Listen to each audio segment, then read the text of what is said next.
Hi friends, welcome back to my YouTube channel. अनेक दिन पर तुम्हारे साथे आबार आमार देखा एखाने अर्थात गोप्रो सेटआपे। और आजके मेनलि जाচ্ছি भाइয়ের কাছে। और गाड़ी किन्तु एखाने एकदम कोल्ड स्टार्ट कमप्लीट। एबारे जस्ट आमी बेरोबो बाड़ी थेके। भोरबेलाय उठेছি किन्तु बैग बाँधते बैगे जिनिस गोछाते যদিও गुछिए रेखेছিলাম তাও বেশ খানিকটা লেট হয়ে গেলাম আমি। আর চলো সবাই মোটামুটি উঠে পড়েছে বাড়ির। আর এবারে চলো গোপ্রোর সাথে একদম দেখা হচ্ছে, যেতে যেতে রাস্তায় কথা বলছি। বাইক হোল স্টার্ট দেওয়া কমপ্লিট আর ঘর থেকে বেরোচ্ছি জাস্ট। ঘরের লোকজন আরও টেনশন করছে কারণ অনেকদিন পরে একা যাচ্ছি বাইক নিয়ে, এতটা রাস্তা। এবারে কিন্তু আমরা নিয়ে নিয়েছি 117 নম্বর জাতীয় সড়ক। আর এখান দিয়ে একদম সোজা চলে যাব আমরা মা ফ্লাইওভারের কাছে। আর সেখান থেকে আমরা দ্বিতীয় হুগলি সেতু বের করে NH2 ধরে চলে যাব বীরভূম। তো এখন আমাদের মেন কাজ হচ্ছে তেল ভরা, কারণ আমার গাড়িতে তেল ব্লিং করছে। আর সকাল সকাল বলে রাস্তাটা একটু ফাঁকা। চলে এসেছি পেট্রোল পাম্পে, এবারে পেট্রোলটা রিফিল করে নিই। দাদা ফুল ট্যাঙ্ক হবে?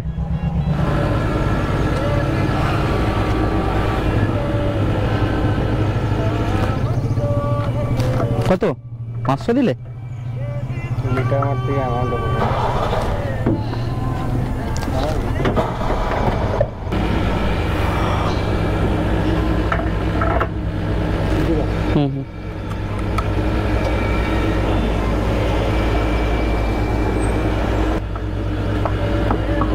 তো ট্যাঙ্কি ফুল।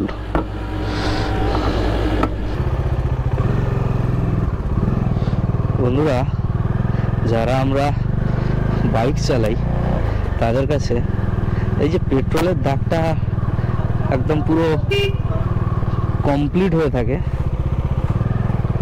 এটা কিন্তু একটা মানে খুব খুশির একটা মুহূর্ত।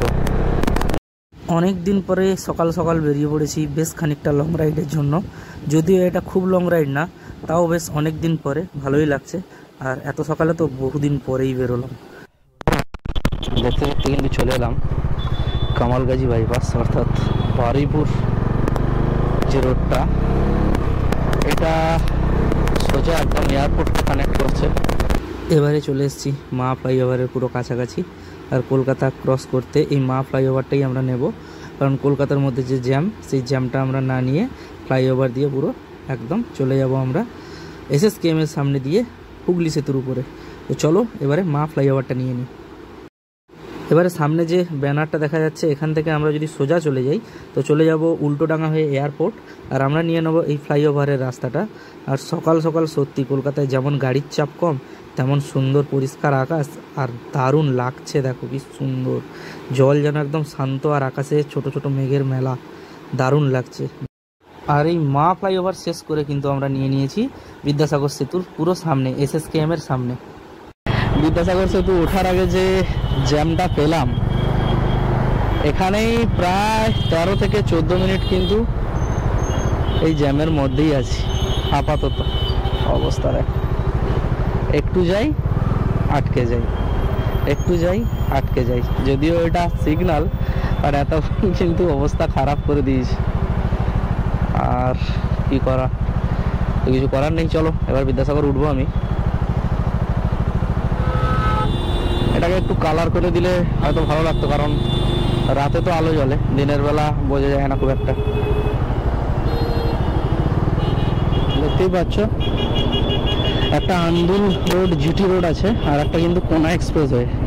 তো একবার আমরা যখন গ্যাংটক যাচ্ছিলাম, তো আমাদেরই একটা বন্ধু কিন্তু ভুল করে কোনা এক্সপ্রেসওয়ে নিয়ে নিয়েছিল। সে কিন্তু অনেকটা সময় লেগে গেছিলো তার। আমরা ডানকুনি টোল প্লাজার কাছে ওয়েট করছিলাম, তো একটু মানে দেখে এই টোল গেটটা পেরিয়ে, কারণ বাম দিকে চলে যাচ্ছে ওই GT রোড, আর আমাদের এই ডান দিক দিয়ে আমরা কিন্তু কোনা এক্সপ্রেসওয়ে, অর্থাৎ যেটা আমাদের NH2 ওটা নেব। বা কেউ যদি দীঘা যেতে চাও সেই ডাইভারশনটাও আমি তোমাদের দেখাচ্ছি চলো।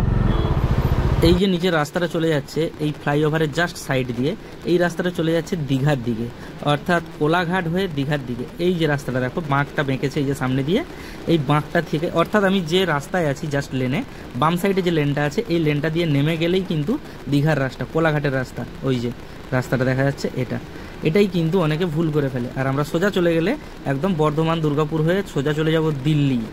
তো এদিকে না গিয়ে যারা দীঘা যেতে চাও জাস্ট বাম দিকের রাস্তাটা নিয়ে নাও। আগে যখন এই বিদ্যাসাগর পেরিয়ে NH2 হয়ে ডানকুনির দিকে আসতাম তখন রাস্তাটা ঘিঞ্জি ছিল আর একটা বাজারের উপর দিয়েছিল, কিন্তু এখন পুরো ফ্লাইওভার করে দিয়েছে, যেটা একদম পুরো মাখন লাগানো রাস্তা, অর্থাৎ গাড়ি 100-র উপরে তো চালাতেই পারবে। আর এই ফ্লাইওভারটা ক্রস করলে আমরা সেই বাজার, সেই ছোট্ট যে ঘিঞ্জি জায়গাটা সেটা ক্রস করে যাব আর চলে আসব এই সামনে টোল গেট। অর্থাৎ একটুখানি জাস্ট ফ্লাইওভারটা ক্রস করলেই আমরা কিন্তু টোল গেটে চলে আসবো কোনো রকম জ্যাম ছাড়া। আর টোল গেট মানেই আমাদের নিয়ে নিতে হবে একদম বাম সাইডের রাস্তা। আর এরকম একটা তেলের ট্যাঙ্কি যদি ঘরে রাখা যেত তাহলে সারা জীবনের ট্যুরের খরচাটা উঠে যেত তেলের খরচায়। তো যাই হোক চলো, সুন্দর রাস্তা, যাওয়া যাক। রাস্তাটা বেশ সুন্দর আর গাড়ি চালাতে খুব ভালোই লাগছিল। জাস্ট ক্রস করতে যাব হঠাৎ করে দেখি বাসের মুখ, আমার তো অবস্থা খারাপ হয়ে গেছে। অর্থাৎ বাসটা কোনো কারণে উল্টো লেন দিয়ে যাতায়াত করছে। আর এই লেনটা যেহেতু আমাদের শুধু যাওয়ার জন্য, সেহেতু আমার কোনো আইডিয়াই ছিল না এই লেনে বাস আসতে পারে। আর এখানে শুরু হয়ে গেছে ট্রাকের জ্যাম, পুলিশ পুরো রাস্তা অবরোধ করে রেখেছে। আর রাস্তায় এত ট্রাক, এটা একমাত্র লাদাখ যাওয়ার সময় কাশ্মীরে দেখেছিলাম। কাশ্মীরের রাস্তায় প্রায় নেই করে হলেও যেক্ষণ ধরে গাড়ি চালাচ্ছি তো কয়েক হাজার থেকে কয়েক কি বলা যায় লাখ বলা যেতে পারে, এত ট্রাক দাঁড়িয়ে আছে, এতটা রাস্তা, আর সব গাড়িগুলোকে আমাদের লেন দিয়ে পাস করিয়ে দিচ্ছে। আর এবারে আমরা চলে এসেছি কিন্তু আজাদ হিন্দ ধাবার কাছে।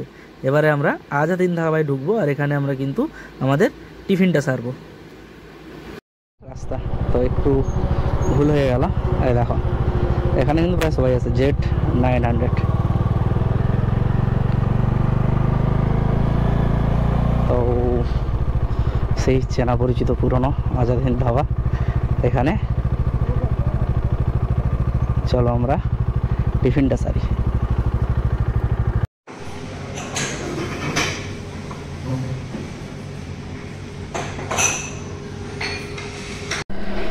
এখানে আমরা তন্দুরি রুটি আর পনির বাটার মশলা নিয়েছি, যেটা আমাদের জল, চা আর সব মিলে 450 টাকা পড়েছে। আর এখন বেজে গেছে 9:30, 9:34 বাজে। আর আমরা এখন বেরোচ্ছি বীরভূমের উদ্দেশ্যে আজাদ হিন্দ ধাবা থেকে। আমার রেন কভারটা একটু ছিঁড়ে গেছে, কিভাবে আমি জানি না, যদিও কোথাও লাগেনি। তো চলো কতক্ষণে পৌঁছাই দেখি। তো এবারে আমরা আবার NH2 নিয়ে নেব বর্ধমানের দিকে।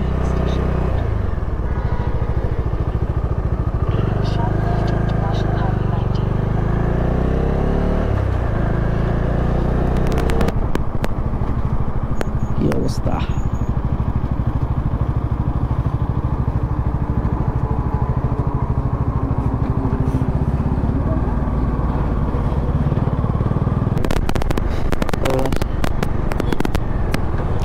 চেনা রাস্তা, সিকিম, গ্যাংটক, দার্জিলিংয়ে যাওয়ার পুরনো বর্ধমান রাস্তা।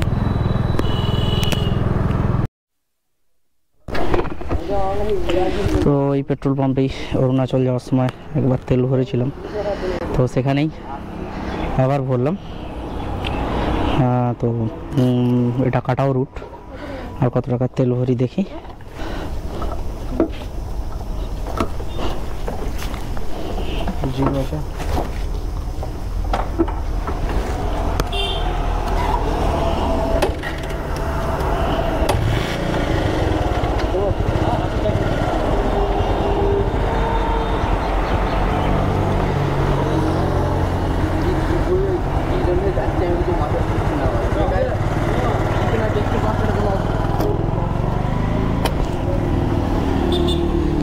আর একটু ক্যাশ দিবেন না, অনলাইন।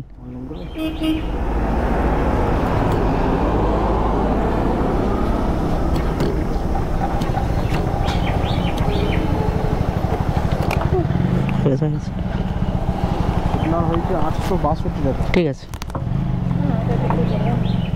862 ওই কোডে। হ্যাঁ, এই স্ক্যানার। আচ্ছা ঠিক আছে। তো বন্ধুরা, রাস্তাটা চিনতে পারছো? সেই পুরনো মানে যখন আগে যেতাম সিকিম, দার্জিলিং, এই রাস্তা দিয়ে নর্থ বেঙ্গলে যাওয়ার যে রাস্তা, সেই সুন্দর দুপাশে ধানের ক্ষেত আর ইউক্যালিপটাস ঝাউ দিয়ে ঘেরা রাস্তা, পুরো ছাওয়া।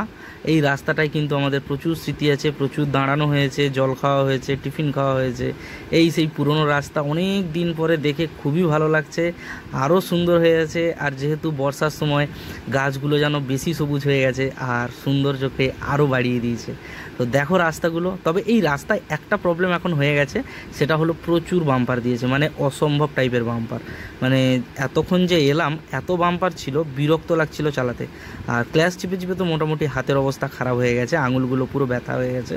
তো আগে কিন্তু এত বাম্পার ছিল না, এখন যেন বাম্পারের সংখ্যা অনেক বেড়ে গেছে আর গাড়ির সংখ্যাও অনেক বেড়ে গেছে। এই রুট দিয়ে বাসগুলোকেও ব্যাক করে দিয়েছে, মানে বাসগুলো এই রুট দিয়েই চলছে। তো জানি না অন্য কোনো রুট আছে কি না। তো এই রুটে বাস চলার জন্য কিন্তু বেশ রাস্তাটা শর্ট, মানে দুটো গাড়ি যদি পাশাপাশি যায় তাহলে মোটামুটি রাস্তার একদম সাইডে নেমে যেতে হচ্ছে। তো এটাই প্রবলেম। আর পাল গরু পুরো ছোটো ছোটো বাছুরও আছে, রাস্তার কোন দিক দিয়ে যাবে ঠিক করতে পারছে না নিজেরাই। তো এখান দিয়ে আসতেই যাওয়া উচিত, কারণ গাড়ি আওয়াজে ওরা ভয় পেলে ছোটাছুটি করবে। পেট্রোল পাম্পও আছে,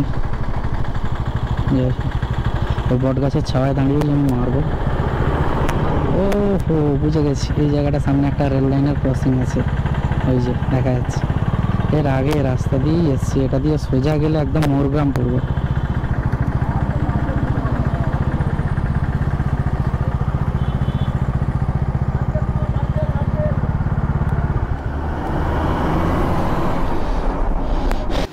তো বন্ধুরা, চলে এসেছি লাভপুরের কাছাকাছি, অর্থাৎ বীরভূমের যে লাভপুর আছে, লাভপুর গ্রামীণ হসপিটাল।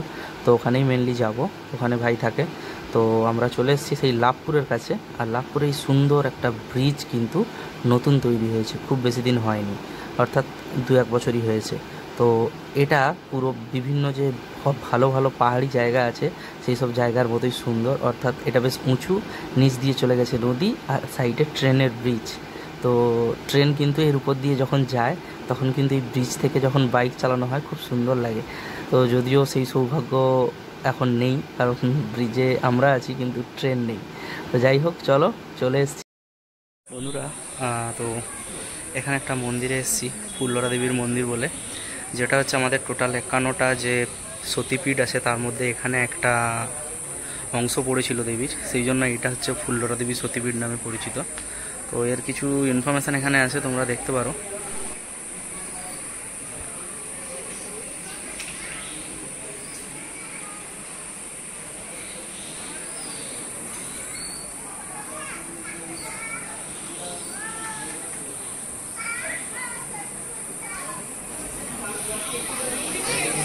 তো এখানে মেনলি মায়ের পুজোটা হচ্ছে আর মাকে এখানেই মেনলি রাখা হয়েছে। আর প্রচুর পরিমাণে বাঁদর, মানে হনুমান যেটা হয়, এই যে বাচ্চা নিয়ে ঘোরাঘুরি করছে, পুরো গাছটা ভর্তি। এখানে এতক্ষণ ছিল, মেনলি খাওয়ার জন্য ওরা মানুষের কাছাকাছি আসে, তবে কোনো ক্ষতি করে না। তো এখানে একটা বাবা মহাদেবের মূর্তি আছে, খুব সুন্দর, দেখো তোমরা।